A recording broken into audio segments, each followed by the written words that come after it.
Awesome. We're rolling with another episode of the MMA Lockdown podcast.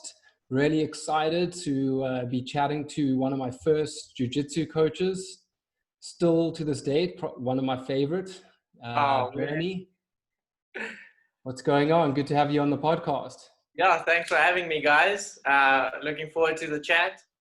Yeah. So, we just wanted to hear about your your journey in jiu-jitsu, where you got started.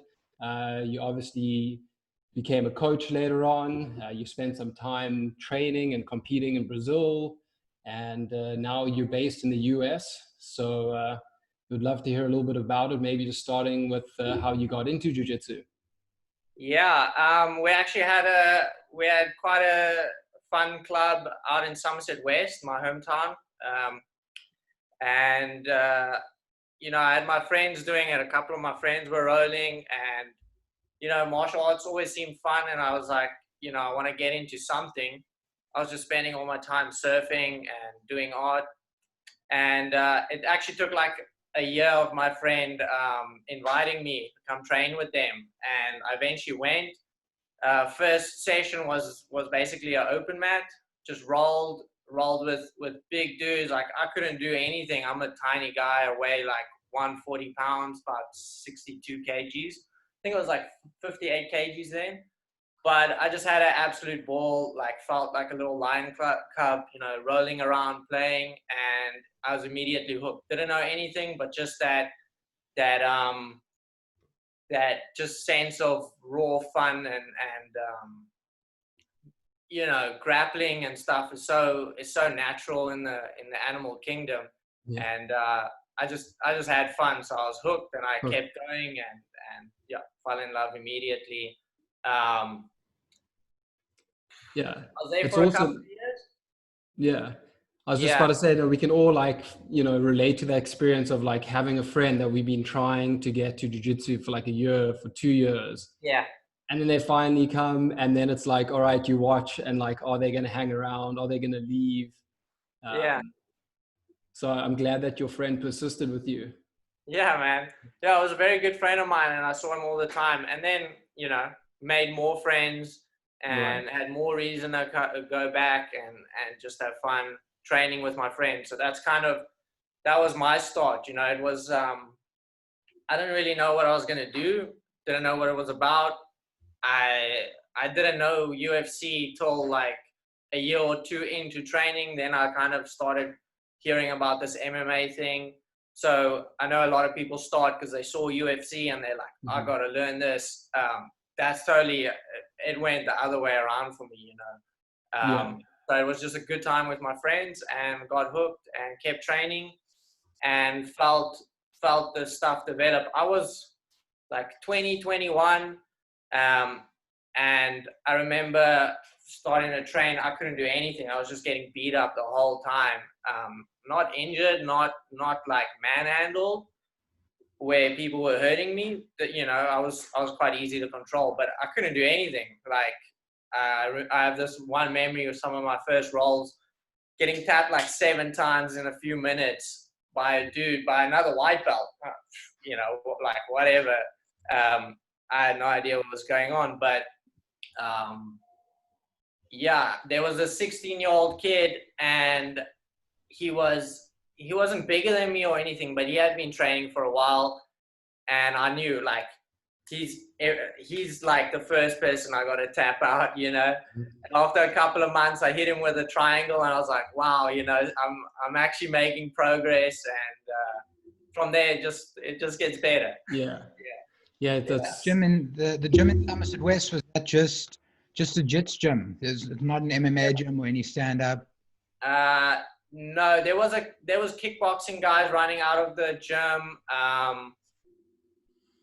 There was my instructor at the time had come down from Joburg. Him and his son, they were blue belts, and they just wanted a place to train. So Yeah. they kind of hosted this space and taught us stuff. But then I know he linked up with Jacques Botelli, my black belt professor in Cape Town, and kind of that's how they kept getting new instruction, because like I said, they were just blue belts.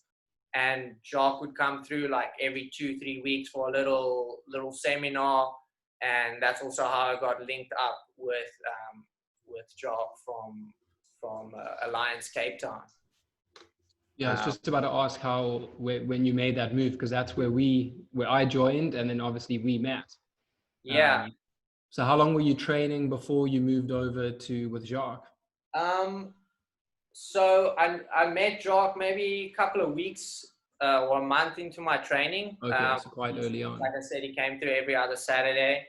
Okay. And then eventually at like somewhere in Blue Belt, I started driving through during the week to Cape Town. It was like 30-40 minutes drive on the N2. Get to Cape Town, train there as much as I could. I was also training a lot of judo then. I felt like I needed to learn some kind of stand-up, and there wasn't really wrestling, but judo was around, so I started training judo as well.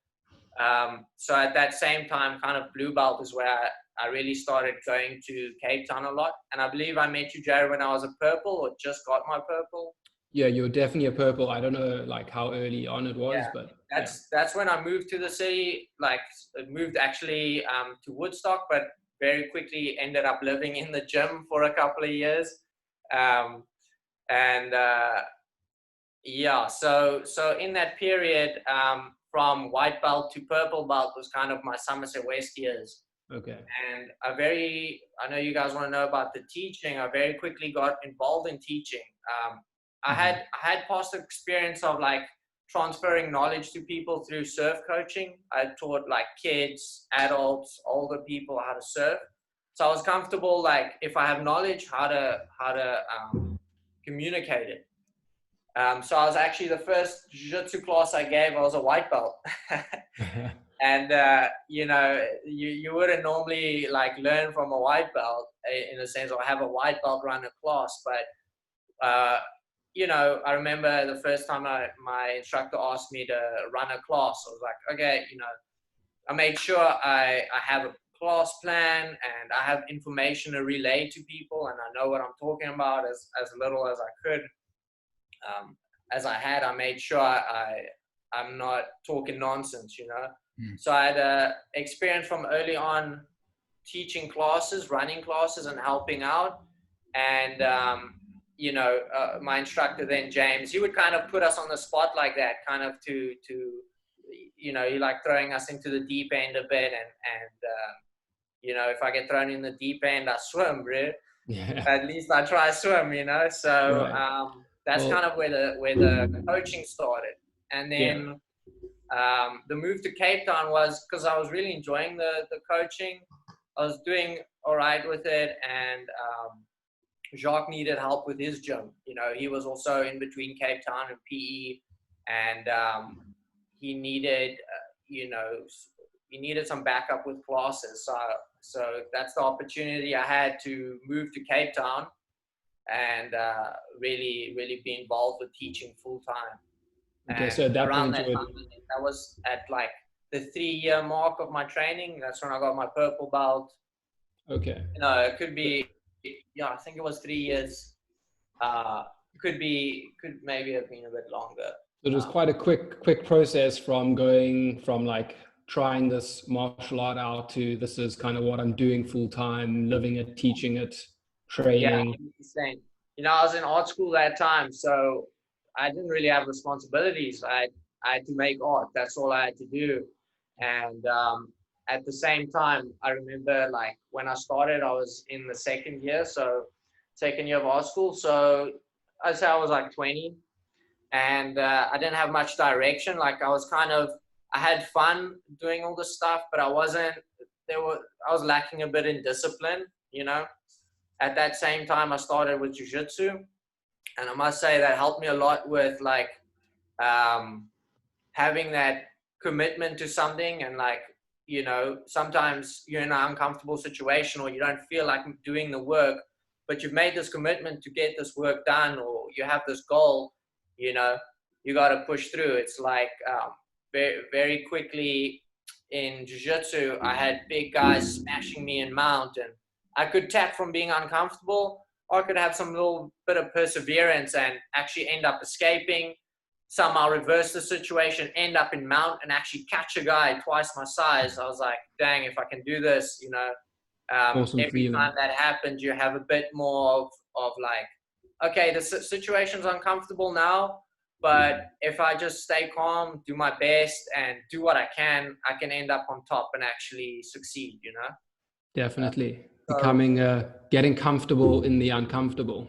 yeah. So I must say jiu-jitsu helped me a lot with, kind of pushing through art school and doing better, because I wasn't living up to my potential. I was kind of messing around, and it helped me focus a little bit. And ended up in final year, like I had to do my thesis and I was working hard, and my mom was like, you know, don't you want to take a break from training? And I went, no, like training's what's keeping me focused, you know? Yeah.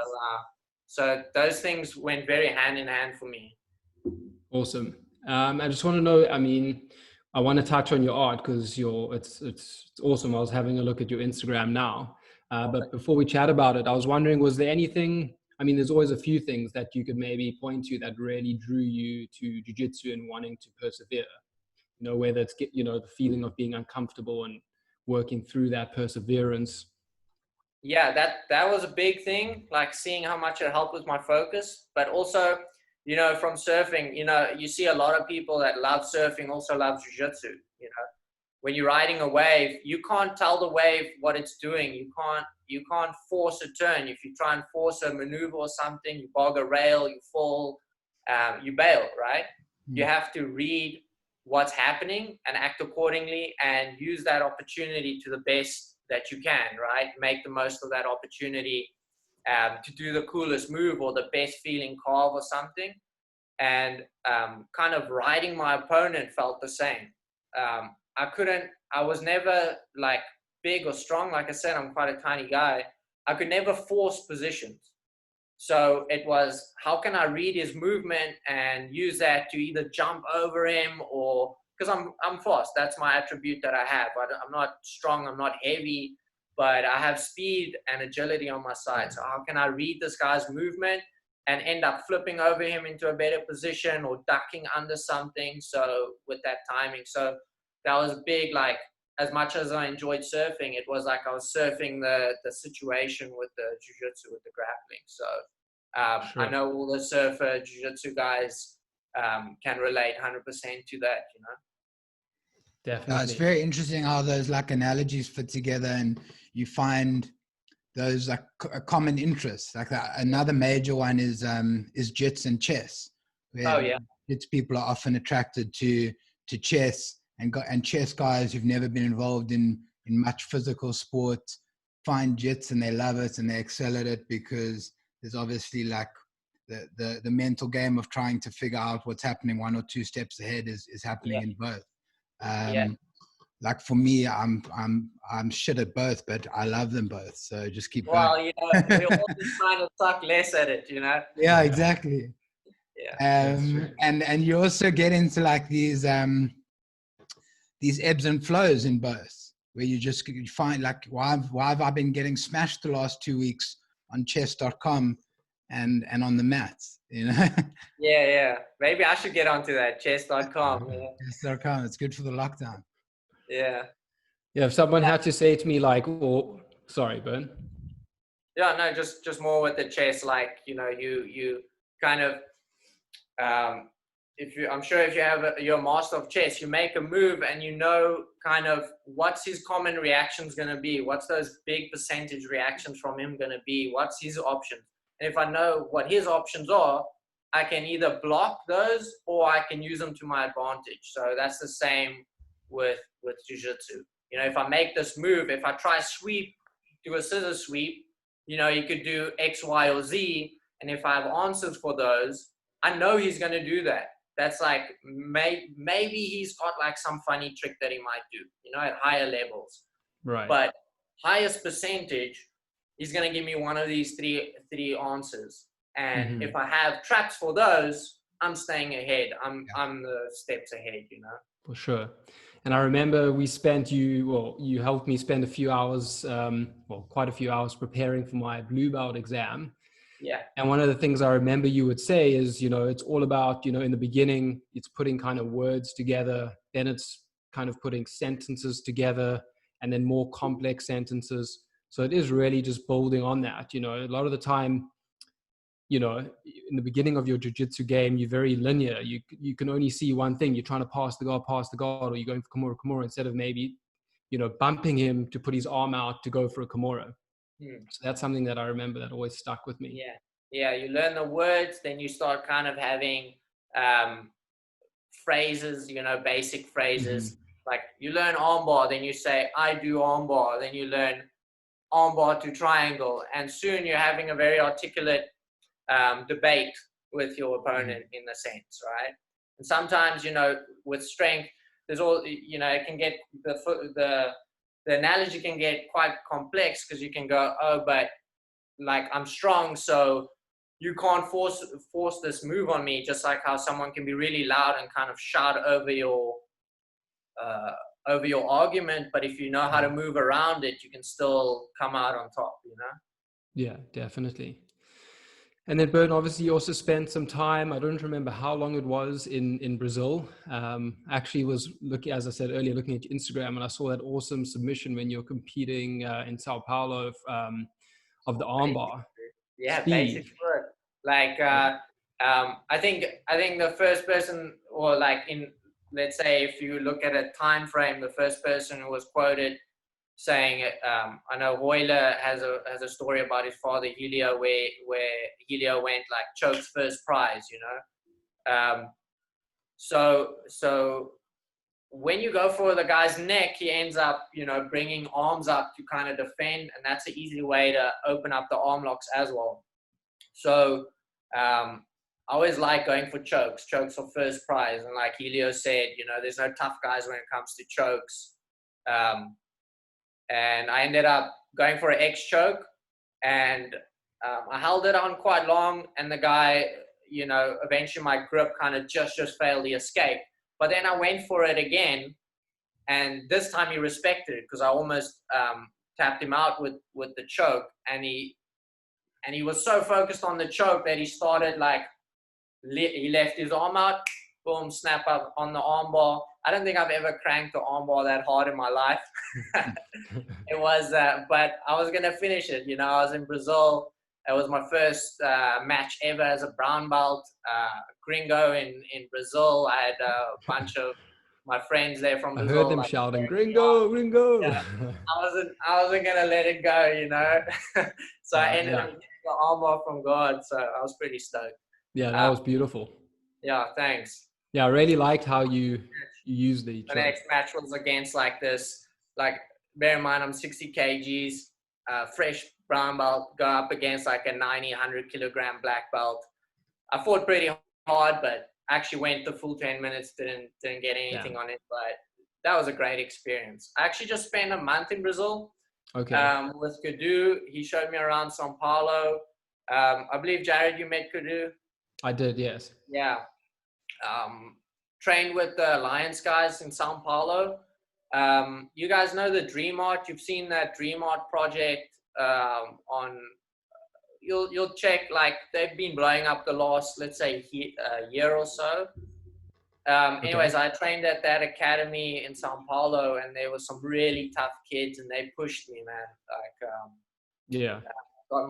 got beat up a lot there, and definitely felt a bit of a jump in level and in confidence, and then I finished the month off in Brazil with just a local tournament. But their local tournament, like, it's not a big tournament, but it's like 2-3 times as big as our biggest tournament, Yeah, I was saying to Jazz, because he sent me the clip of your sub in that comp, and I was saying, like, it's just epic. The crowds that come out, you can see the place is packed for it, and yeah, totally cool to compete in that environment. Yeah, there's a massive culture. It's funny though, because there's so many people like there, but my wife actually lived as a teenager in Brazil, in Sao Paulo, for a couple of years, and she's like, she never knew what jiu-jitsu was. So as big as it is there, it's like also not like everyone knows about it. But yeah, it's definitely a big culture there. And Don, you spent some time in Brazil too. I think you did a little bit of training. Yeah, I've actually been to Brazil twice. The first time I was there for work, and I think I'd taken 3 jits classes at the time, and I went to Murilo Bustamante's place and did a session with him. And there were like 12 black belts on the mat, and I was like, I don't know anything. And then the second time I was with my girlfriend, I also got just 1 session in.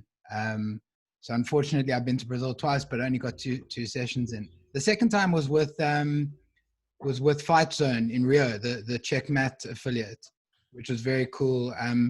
Really small. It's interesting. I mean, it's like one of the most famous gyms, and I reckon you can get like 15 people training in there comfortably. But yeah, I mean, I'd love to go back with Jet's friends and spend some real time. Because especially in Rio, it's like you can train and then walk 100 meters to the beach, train again. Good times. That's the dream. Yeah, fully. Wasn't too far off what you had in Strand and I have here in Cape Town, though. Oh yeah. So we can't complain too much. No, of course not. After training, a swim in the ocean is the best way to cool off, refresh yourself. Yeah, for sure. That's awesome. So Don, how did that roll with the 12 black belts go in the end? No. I didn't roll with any black belts. I know how it would have gone though, but at the end of the session, Bustamante, who is in his like mid-50s, I think, rolled consecutively with every black belt on the mat. It was unbelievable to see, and just tapping them, boom, boom, boom. The guys really, it was something. And nice guy as well. And funny enough, when I told him I was from South Africa, he wanted to chat surfing. So there's the connection again. But I'm not a surfer, and I was like, sorry, man. I don't know what to tell you. He wanted to chat about J-Bay, and I was like, look, I've been there, but I can't say anything about the surf. Yeah. Bern, do you still surf much, or did you kind of just shift all your focus to jiu-jitsu and art? When I've been here in New York almost a year now. Okay. So I actually went to Maryland, Ocean City the other day to visit my in-laws and help them move from there. So I got to boogie board some waves, but that was the first time I was in the ocean for like over a year. So right now where we are in New York, in Buffalo, New York, it's kind of on the border of New York and Canada. Okay. Lots of fresh water, rivers, lakes, waterfalls, but no ocean inside. Yeah, so not really getting any surfing. Any surfing, and it's probably starting to warm up there a little bit now. Yeah, last week we had quite a hot week. It was cool over the weekend or earlier this week, but now it's nice and hot. Okay. Summer times here, eh? And the Buffalonians, they go 100% for summer because it's like 8 months of snow. Yeah. So when summer's here, they make sure they enjoy it. They enjoy it. Yeah. What are some of their favorite things to do in the summertime? Water skiing. Lots of boats out. Normally they have like a lot of outdoor concerts, free outdoor yoga and Pilates classes, exercises in the park and stuff. Lots of park, street festivals and stuff. Yeah. There's this big Allentown Art Festival, but of course now with the whole situation, all of that is cancelled this summer. Cancelled. Yeah. So talking about the whole, sorry, Don, go ahead. No, I was just wondering what the jit scene is like in Buffalo compared to South Africa. Obviously not so much now, but before the coronavirus hit. So it's quite alive. There's a lot of people training here. There's quite a few gyms. There's jiu-jitsu only gyms. There's MMA gyms. I was actually teaching and training at a MMA gym. So, I mean, they had all the striking stuff and the jiu-jitsu, but I mean, so it's just bigger. There's a lot more people, so it's grown. Obviously, in America, it's been around for longer than in South Africa. But South Africa grew a lot, eh? I must say, since I started jiu-jitsu, like a purple belt was like a rare Pokemon, and a black belt was mythical. You didn't see a black belt. There was maybe like one black belt in South Africa, and we can see like that's changed so much over the years, and there's so many more people starting. So I was in Cape Town, I think, for 2 years running Jacques' Academy, or teaching a lot for Jacques and managing the gym while he was in and out. And then I moved back to my hometown area, but to Strand, to open my own academy. And kind of around that time, I'm trying to think, 2016, it really started like picking up, more people training, more people trying it out, and so on. So, I mean, the scene's bigger here.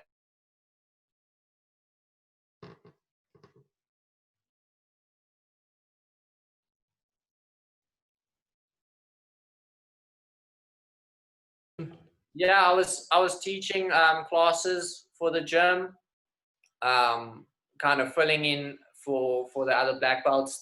We were like 7 black belts in the gym. Okay. So, you know, like they had their set classes, so oftentimes they needed someone to teach. I would just take a class. So I ended up teaching quite regularly because they had morning, noon, and evening classes. But now with the whole lockdown situation, I'm actually sitting in my living room on my mats. Been teaching a lot of Zoom classes, you know. That's awesome. As the situation is, you know. Keeping the mind fresh.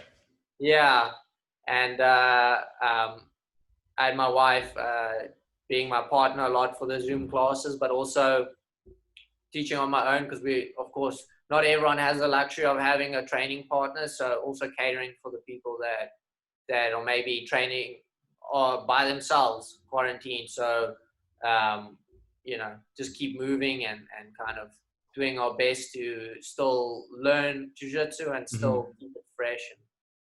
Your wife's skill level must have skyrocketed in this period. Yeah, Bruce, she got her first stripe. She evolved, you know. That's awesome. It's cool seeing her progress as well. So yeah, no, for sure.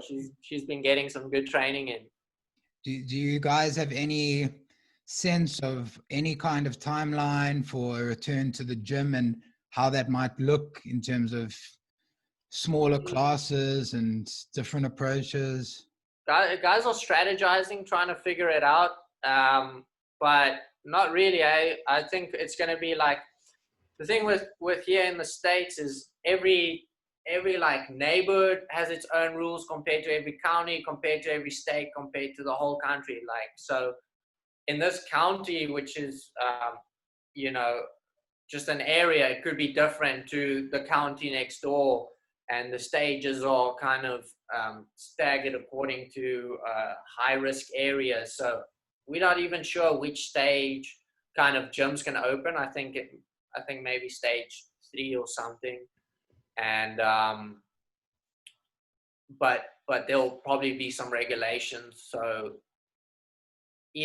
I'm guessing either like designated people that you kind of drill with, but spaced out on the mat, or you have a grappling dummy or something. I know the owner's been looking at getting more grappling dummies for the gym, and he's been hard at work, like developing. Like, he took this skeleton, you know, the joints can kind of click into places. He's trying to develop some. He's doing pretty good, developing a grappling dummy that you can really like do everything on, you know.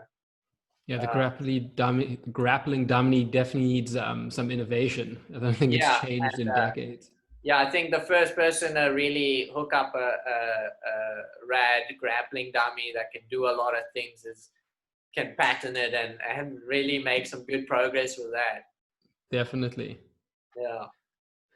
And so, yeah, I mean, it's a difficult thing to, as you say, everywhere is different. I know they're talking about here in Cape Town at our gym, at booking classes on an app, they're gonna, 10 people per class, or like maybe 10 in the fundamentals, 10 in the advanced, spread out. So yeah, it's it's going to be a difficult landscape, but I'm sure like everything will navigate it and hopefully get back on the mats relatively soon. Yeah, I think the main thing is the main thing that's gonna struggle is new people, because everyone that's loving jiu-jitsu, the majority of them are like, mask, no mask, I don't care, I want to train. If I have to wear a mask, I'll wear a mask, but I don't even care about wearing a mask. I just want to train jiu-jitsu, you know? Right. And like majority of people are just over kind of being scared. There was this initial period of fear and shock, and then, you know, after a few weeks that dissipated, and people are like thinking more clearly now. And like I said, the majority of people are just like, man, I just want to train, I don't care. Yep. People are socializing outside anyways, getting into action. You know, you're interacting with people. You're wearing a mask in a enclosed space. There's regulations and stuff, but you're still coming in contact. Yeah. But I think with maybe new people starting, that's where the big knock's going to be in numbers. People, I'm sure there's still going to be people like, whatever, you know, I'm doing this thing called life and no one gets out alive, you know, and then other people are going to be like, you know, it's too big of a risk for me, or whatever. So I guess time will tell, see what happens. Yeah, definitely. Yeah, it's Have you been getting any training in? Sorry? Have you guys been getting any training? Not really. I've been talking to a few guys about setting up some mats in there. They got like a bigger basement. It doesn't look like my gym is going to be opening up anytime soon. And as you say, there's some guys that are willing to train at this point. Keep it a small group. So hopefully soon we'll start getting some training in. It's a good time for me now because work is quiet. I got more hours to spend on the mat. So yeah, I hope so. Yeah, it's kind of underground. Yeah, and you, Yeah. Dan? No, there's no training over here. And the thing that bothers me is I was training at my university club because I'm in London doing a master's. Oh, and yeah. I think those clubs are going to be the last ones to go back because universities it's not part of their business model. So they're going to shy away from that risk. And I think trying to move to a club that runs a business now, I might run into people saying like, we can't take on new students at the moment. Oh, yeah. So that might be my issue. But what's really disappointing is I'm sure it's the same in the States. There's a lot more opportunity to compete in these big cities, you know, or in these countries. So if in England, if you're willing to like get on a train, you know, there's like a competition every weekend. But so I competed in Feb and I was very keen to do a few more. But I'm probably gonna be back in South Africa by the time things normalize. But yeah, it is what it is. Yeah, but you kind of you're studying online now, kind of. Yeah. I'm writing exams now, but online. Yeah. Okay. Well, good luck with those. Thanks. Yeah. So Bern, just before we kind of wrap up, have you, with your teaching and your Zoom classes, have you been following kind of a program, or, you know, say like side control or certain fundamental or something, or how's it looking? So yeah, I'll kind of, my general philosophy with teaching is I like to look at an area. So maybe a specific skill like armbar control and how to finish armbar, how to move to other things, or kind of what I've been doing a lot now, because building skills, it helps a lot to have a partner and kind of offer different levels of resistance. So I've been, say, sticking to a certain base sequence. Let's say knee slice to side control to bend arm lock, all right? But on the route, there's going to be all these, like we said, routes off with certain reactions the guy might give. So then I'll like branch off here and there, and then but I'll stick to like a base sequence. So especially for like if you're someone competing or so on, you want like a clear path. You know, you don't want to be thinking about too much when you're fighting. You want to have like, you know where you want to go and you're going for it. And sometimes you have to take a detour, but you take it as it comes or you'll kind of fly off that path according to the situation. But if you have like a clear cut path to go to, you don't have to think too much. Your mind's open to take in what's happening and the opportunities that arise if you have like a path that you're used to taking, that you're strong with, that you comfortable with, and like I said, that you don't have to think too much of. Definitely, So that's yeah. kind of what I've been kind of working on mostly with the guys, is like I'll build a sequence and then I'll build some things around it, and like so that kind of pathway and skill is strong.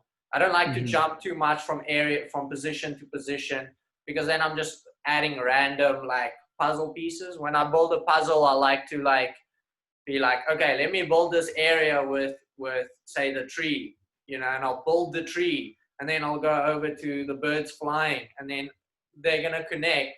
But I have pictures, and when I look there, I'm comfortable. I know what I'm seeing. I'm not like just looking at random puzzle pieces, But Yeah, this week I did a lot of like movement with the guys. I was just like, people have been sitting around a lot. Let me make sure they're moving their hips, because so much in grappling, so much like positional progress can be done with simply switching your hips, instead of like kind of trying to force something. Just by switching your hips, by making sure your engine's in the right place, everything else can fall into place. All the grips can be afterthoughts according to what attack you want to do or transition you want to do. But if the source is in the right place, everything else can fall into place, Nice. So I was doing excellent. a lot of movement with the guys, switching their hips from, different situations.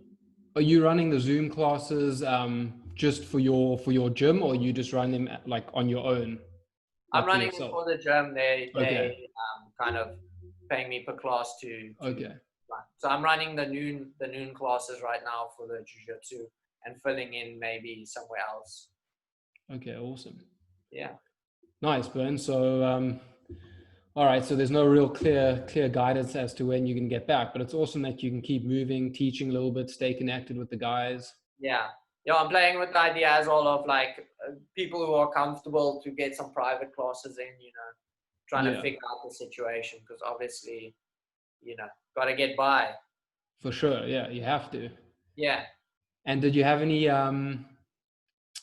thoughts before for this to compete? Are there a lot of competitions in your area? Yeah, there are competitions normally, right? Normal situations. Yeah. But when I first came here, I was just finishing off my process, so I didn't yet have medical aid, so I didn't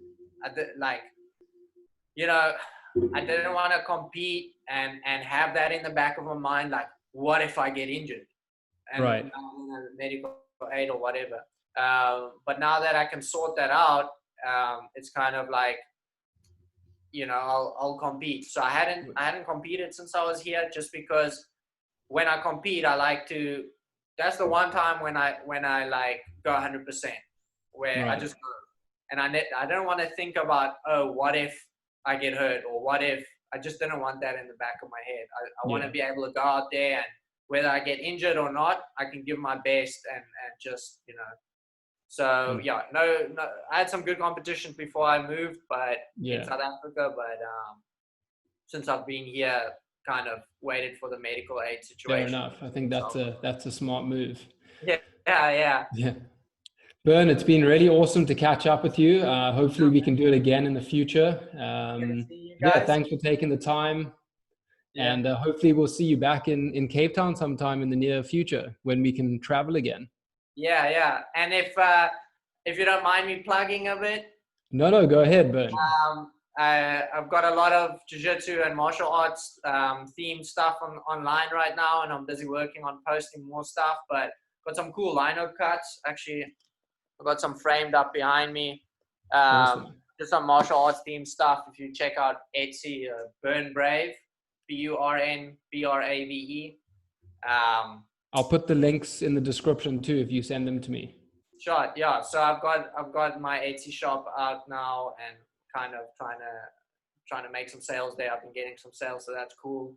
So if you're looking to decorate your place or anything, you know, you can always check out my shop. Yeah, your art would definitely be awesome for academies.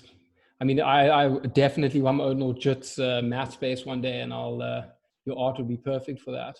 And I'll Right. put up your Instagram as well and your Etsy shop. Yeah, so my Etsy shop is Burn Brave, and then my Instagram is Mr. Double B with the underscore between Mr. So Mr. underscore double underscore B. You can check that out. So I've got that on Instagram, and then the Etsy shop Burn Brave. So yeah, just have a look and go check it out for sure. We'll put the links in. Yeah, like I said, it's all currently martial arts and jiu-jitsu mainly themed artworks. That's awesome, man. Very cool. Thanks again, Bern. Good luck with everything. Hopefully you get back on the mat soon, and we'll definitely keep in touch. Yeah, I had a great time chatting with you guys. Yeah. Thanks for having me on. And, you know, hopefully I get to choke you guys again sometime soon. I'm patiently waiting. Yeah, choke or be choked. Thanks a lot, guys. Let's do it. All right, Bern. Take care. Keep well. Cheers.